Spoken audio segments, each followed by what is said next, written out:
బందర్లోని స్కూల్లో అటెండర్గా చేస్తానన్న. స్కూల్లో అటెండర్ చేస్తుంటే నేను 2 సంవత్సరాలు జాయిన్ చేస్తున్నాను. నాకు ప్రశాంతి అని మా మరదలన్న. ఆ పిల్ల మా మరదలు అవుద్దన్న, మేమిద్దరం చాలా సన్నిహితంగా ఉంటామన్న. అది మీరు బందర్లో ఏ ఎంక్వైరీ చేసినా చెప్తారన్న. రెండోది వచ్చేసి మా తమ్ముడు తన లవర్స్ అన్న, అది అందరికీ తెలిసిన విషయం అన్న. లవర్స్ అయినప్పుడు నైట్ 12 చనిపోయే ముందు రోజు నైట్ 12 దాకా మా తమ్ముడితో ఫోన్ మాట్లాడిందన్న. ఫోన్ మాట్లాడినప్పుడు మంచిగానే మాట్లాడుకున్నారన్న. మంచిగా మాట్లాడుకున్న తర్వాత నైట్ 12 తర్వాత మాట్లాడి అయిపోయిన తర్వాత పడుకునే ముందు పొద్దున్నే లేచిన తర్వాత మా తమ్ముడికి మెసేజ్ పెట్టిందన్న.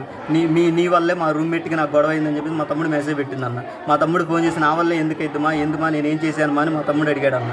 అడిగితే ఏమీ లేదులేమ్మా, ఇవన్నీ కామనేగా, నీకు తెలిసిందే కదని చెప్పేసి ఆ పిల్ల నేను పడుకుంటా, నాకు 1 గంట డ్యూటీ ఉంటా అని చెప్పేసి పడుకుందన్న. పడుకున్న తర్వాత అయిపోయిన తర్వాత మా తమ్ముడికి మళ్ళీ మెసేజ్ పెట్టింది, నేను హ్యాంగింగ్ చేసుకుంటున్నా బాయ్ అని మెసేజ్ పెట్టిందన్న. మా తమ్ముడు బ్లాక్లో పెడితే మా తమ్ముడు మా అమ్మ నెంబర్ నుంచి ఫోన్ చేశాడన్న. ఫోన్ చేసి ఏంటి మా హ్యాంగింగ్ అని పెట్టిన ఏంటమ్మా అని అంటే, లేదు మా నేను జోక్గా అన్నాను, నేను పడుకుంటున్నాను, నాకు డ్యూటీ ఉందని చెప్పేసి మళ్ళీ ఫోన్ మాట్లాడిందన్న. మెసేజ్ పెట్టిన తర్వాత ఏమైందంటే మా వాళ్ళ రూమ్మేట్ నాకు ఫోన్ చేసిందన్న. ఫ్లిప్కార్ట్ ఒకటి ఆర్డర్ పెట్టాము, ఆ ఫ్లిప్కార్ట్ ఆర్డర్ కోసం ప్రశాంతి ఫోన్ చేస్తే ఫోన్ ఎత్తట్లేదు, నేనే తీసుకున్నాను, నేను ఇప్పుడే ఉన్నాను, ఎంత డోర్ కొట్టిన తీయట్లేదంటే కిటికీలు కొట్టాను అన్న. కిటికీలు కొడితే ఇంటి పక్కన వాళ్ళు అందరూ వచ్చారు కానీ తను మాత్రం రాలేదు అని చెప్పిందన్న. అప్పుడు నాకు ఫోన్ చేసి నేను దబదబ వెళ్ళాను. అప్పుడు మా తమ్ముడు చికెన్ తేటం బయటకు వెళ్ళాడన్న. షాప్ ఆదివారం దీపావళి పండుగ అన్న.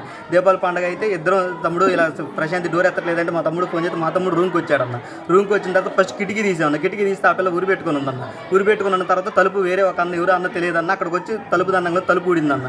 ఇద్దరు వెళ్ళి తీసామన్న. షార్ట్ మీద ఉంటే మేము ప్యాంట్ వేసామన్న. ప్యాంట్ వేసి బెడ్ మీద పడుకుని ఏమన్నా 108 వచ్చారన్న. 108కి ఎవరు ఫోన్ చేశారు తెలియదన్న. ఏమన్నా హాస్పిటల్ తీసుకెళ్ళాం. హాస్పిటల్ తీసుకెళ్ళామంటే మా తమ్ముడు నా ఫోన్ తీసుకున్నారు. నా ఫోన్ తీసుకొని అది నాకు ఇచ్చేశారు. మా తమ్ముడు ఎంక్వైరీ అని చెప్పేసి డిఎస్పీ గారు వచ్చి మా తమ్ముడు ఎంక్వైరీగా పోలీసులు తీసుకుని వెళ్ళిపోయారన్న. పోలీసులు తీసుకుని వెళ్ళిపోయి నైట్ బాడీ దగ్గర నేనే ఉన్నాను. పోస్ట్ మార్టం మొత్తం అయిపోయి ఆ బాడీ వెళ్ళిన తర్వాత మా తమ్ముడిని పిలిచి మళ్ళీ సంతకాలు చేయించుకొని ఇంట్రాగేషన్ చేసి ఇన్వెస్టిగేషన్ చేసి మళ్ళీ మా తమ్ముడిని రిలీజ్ చేశారన్న. ఎందుకు ఆ అమ్మాయి ఆత్మహత్య చేసుకుంటాను గల కారణం? ఆత్మహత్య చేసుకోవడానికి కారణం అయితే ఏమీ లేదన్న. 12 దాకా మా తమ్ముడితో ఫోన్ మాట్లాడిందన్న. ఫోన్ మాట్లాడిన తర్వాత తెల్లారి మాత్రం మా రూమ్మేట్కి నాకు గొడవ అయింది నీ వల్ల అనేది మాత్రం వచ్చిందన్న. అయితే ఆ రూమ్మేట్కి మా తమ్ముడితో ఫోన్ మాట్లాడటం కానీ అది ఇష్టం లేదన్న. ఫస్ట్ నుంచి ఇష్టం లేదన్న.